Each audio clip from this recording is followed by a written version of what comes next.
I'm Jeremy. Today's day 61 of reading. So today we're going to continue reading Harry Potter and the Chamber of Secrets. Let's get started. Chapter 2, Dobby's Warning. Harry managed not to shout out, but it was a close thing. The little creature on the bed had large, bat-like ears and bulging green eyes the size of tennis balls. Harry knew instantly that this was what had been watching him out of the garden hedge that morning. As they stared at each other, Harry heard Dudley's voice from the hall. May I take your coats, Mr. and Mrs. Mason? The creature slipped off the bed and bowed so low that the end of its long, thin nose touched the carpet. Harry noticed that it was wearing what looked like an old pillowcase, with ribs for arm and leg holes. Hello, said Harry nervously. Harry Potter, said the creature in a high-pitched voice Harry was sure would carry down the stairs. So long has Dobby wanted to meet you, sir. Such an honor it is. Thank you, said Harry, edging along the walls and sinking into his desk chair next to Hedwig, who was asleep in her large cage. He wanted to ask, "What are you?" but the thought would sound too rude, so instead he said, "Who are you?" "Dobby, sir. Just Dobby. Dobby the house elf," said the creature. "Oh, really?" said Harry.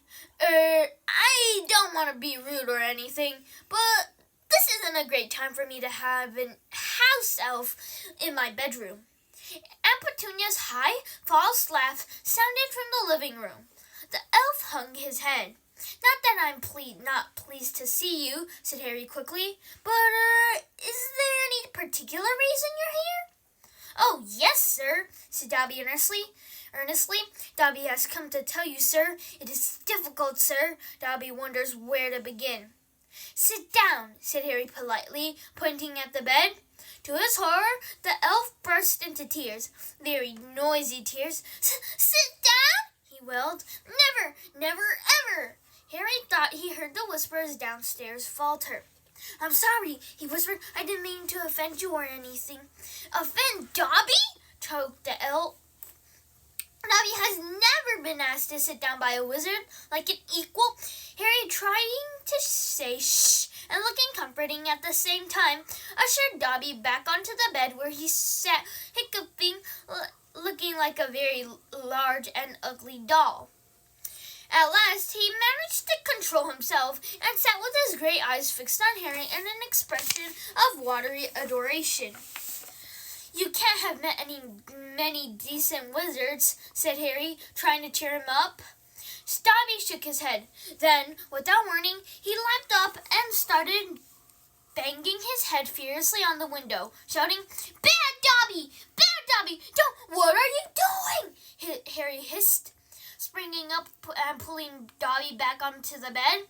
Hedwig had woken up with a particularly loud screech and was beating her wings wildly against the bars of her cage. "Dobby had to punish himself, sir," said the elf, who had gone slightly cross-eyed. "Dobby almost spoke ill of his family, sir." "Your family?" "The wizard family, Dobby, sir. Dobby is an house elf, bound to serve for one house and one family forever." "Do they know you're here?" said Harry curiously. Dobby shuddered.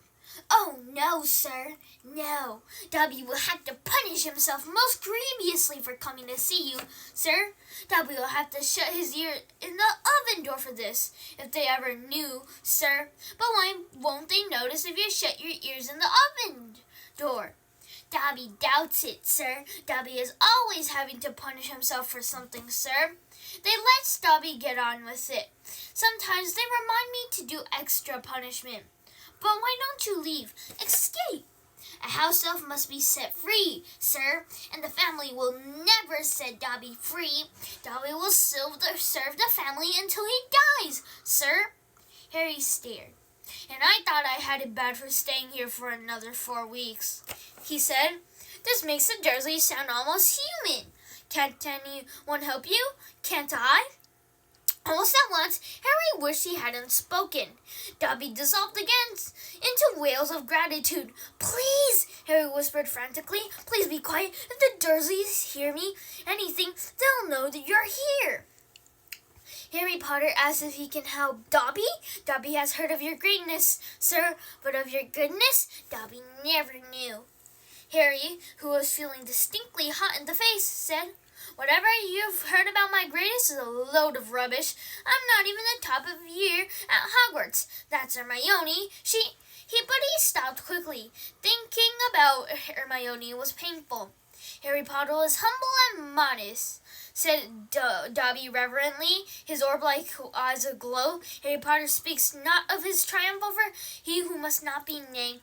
"Voldemort?" said Harry. Dobby clapped his hands over his bat ears and moaned, "Ah! Speak not that name, sir! Speak not that name!" "Sorry," said Harry quickly. "I know lots of people who don't like it. My friend Ron." He stopped again. Thinking about Ron was painful too. Dobby leaned toward Harry, his eyes wide as headlights. "Dobby heard tell," he said hoarsely, "that Harry met the Dark Lord for a second time, just weeks ago. That Harry Potter escaped yet again." Harry nodded, and Dobby's eyes suddenly shone with tears.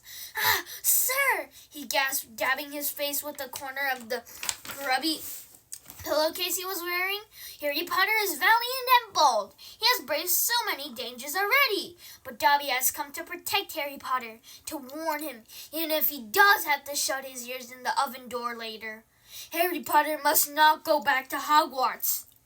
There was a silence broken only by the chink of knives and forks from downstairs and the distinct rumble of Uncle Vernon's voice. "What?" Harry stammered. But I've got to go back. Term starts on September 1st. It's all that's keeping me going. You don't know what it's like here. I don't belong here. I belong in your world, at Hogwarts." No, screamed Dobby, shaking his head so hard that his ears flapped. "Harry Potter must stay where he is safe. He is too great, too good to lose.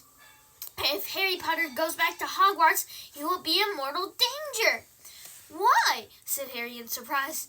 "There's a plot, Harry Potter, a plot to make the most terrible things happen at Hogwarts School of Witchcraft and Wizardry this year," whispered Dobby, suddenly trembling all over. "Dobby has known it for months, sir. Harry Potter must not put himself in peril. He is too important, sir." "What terrible things?" said Harry at once. "Who's planning them?" Dobby made a funny choking noise and then banged his head frantically against the wall. "All right," cried Harry, grabbing the elf's arm to stop him. "You can't tell me. I understand. But why are you warning me?" And a sudden, unpleasant thought struck him. "Hang on, this hasn't anything to do with you know who, has it?" "You could just shake or not," he added hastily as Dobby's head tilted, worrying close to the wall again. Slowly, Dobby shook his head. "No, not he who must not be named, sir." But Dobby's eyes were wide, and he seemed trying to give Harry a hint. Harry, however, was completely lost. "He hasn't got a brother, has he?" Dobby shook his head, his eyes wider than ever. "Well then, I can't think of who else would have a chance of making horrible things happen at Hogwarts," said Harry. "I mean, there's Dumbledore, for one thing. You know who Dumbledore is, don't you?" Dobby bowed his head. "Albus Dumbledore is the greatest headmaster Hogwarts has ever had. Dobby knows it, sir. Dobby has heard Dumbledore's powers rival those of he who must not be named, at the height of his strength. But, sir," Dobby's voice dropped to an urgent whisper, "there are powers Dumbledore doesn't. Powers no decent wizard." And before Harry could stop him, Dobby bounded off the bed, seized Harry's desk lamp, and started beating himself around the head with ear-splitting yelps. A sudden silence fell downstairs. 2 seconds later, Harry, heart-thudding madly, heard Uncle Vernon coming into the hall, calling, "Dudley must have left his television on again. That little tyke!" "Quick, in the closet!" hissed Harry, stuffing Dobby in, shutting the door, and flinging himself onto the bed just as the door handle turned. Thank you, everyone. That's all for today. Bye. See you tomorrow.